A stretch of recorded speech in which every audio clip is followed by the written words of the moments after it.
మేధావిత్వాన్ని నిరూపించుకునే క్రమంలో కాంగ్రెస్ వాళ్ళు అనవసరమైనటువంటి కొన్ని మాటలు మాట్లాడి దేశ వ్యతిరేకులు అనేటటువంటి ముద్ర వేసుకుంటున్నారు. ఫర్ ఎగ్జాంపుల్ నిన్న మల్లికార్జున ఖర్గే గనక నరేంద్ర మోడీకి తెలిసి అంతా తెలుసు, ఇక్కడ జరుగుతుందని దాడి జరుగుతుందని తెలుసు అంటే ఎస్ థ్రెట్స్ ఉన్నాయి అనేది అందరికీ తెలుసు, అక్కడ ప్రత్యేకించి చెప్పేదే ఉంటుంది.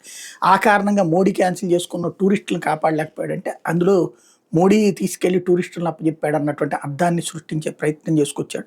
అంతకు మించిన అబ్జర్డ్ డైలాగ్స్ ఇంకేం లేవు. ఆయనదే ఒక తప్పు అనుకుంటే ఆమె పాకిస్తాన్తో వ్యాపార లావాదేవీలు ఎగుమతులు దిగుమతులు నిషేధించడం కరెక్ట్ కాదు, దానివల్ల నష్టం జరుగుతుంది భారతదేశానికి, కానీ భారత్లో మేము దేశం పక్కనే ఉంటాం అంటూ చెప్పుకొస్తున్నట్టు రషీద్ అల్వి ఎవరైతే తాజాగా స్ట్రిక్ట్ స్టెప్స్ అగెనిస్ట్ పాకిస్తాన్ తీసుకోండి అని చెప్తేనే కాంగ్రెస్ నాయకుడు రషీద్ అల్వి ఇలాంటి స్టేట్మెంట్ ఇస్తున్నాడు. కొంచెం ఈ టైంలో నోర్లు అదుపులో పెట్టుకుంటే బెటర్.